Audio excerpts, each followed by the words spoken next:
প্রবেশ। তাহলে গৌরীর রূপের সাগরে কেবল যুবতীরাই ডুবলো, নারীরাই ডুবলো, পুরুষেরা কি বাদ গেল? আচ্ছা, এই আসরে কয়জন পুরুষ আছে একটু হাত তুলুন তো। আসলে পুরুষ আছে কে কে? তুমি পুরুষ নাকি?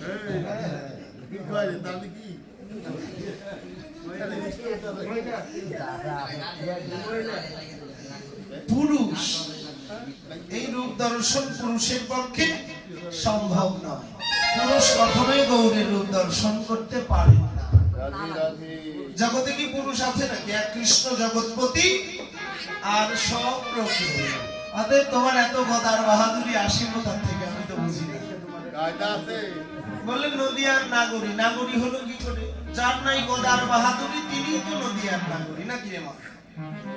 একটু ভাবুন তো, এই জগতে আমরা কিসের বলে বলি? নারায়ণকে দেখেছেন তো? নারায়ণের কয়খানা হাত? চারখানা হাত। চারখানা হাতে কি কি আছে?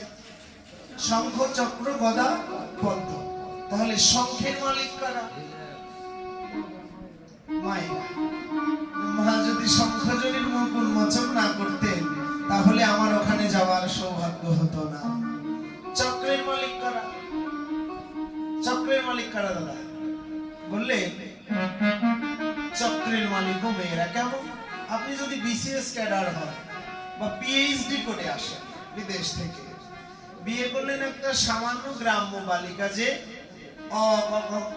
কিছুই জানে, কিন্তু ওই অশিক্ষিত মেয়েটা ওই পিএইচডি করা ছেলেটাকে চরকির মতো সারাদিন ঘোরাতে পারবে। পারবে কিনা? চক্রের মতো ঘোরাতে পারবে। তাহলে চক্রের মালিকও মেয়েরা। পদ্মের মালিক কারা? মাতৃ জঠরে যদি ফুল না ফুটতো তাহলে আমার কি জন্ম হওয়ার সম্ভাবনা ছিল? তাহলে চক্রের মালিকও মায়েরা। মহাজন বললেন পুরুষের আছে এক গদা, ওই গদার বাহাদুরি। ওই গদার বাহাদুরি ত্যাগ না করলে নদিয়ার নাগরী হওয়া যাবে না। রাধে রাধে।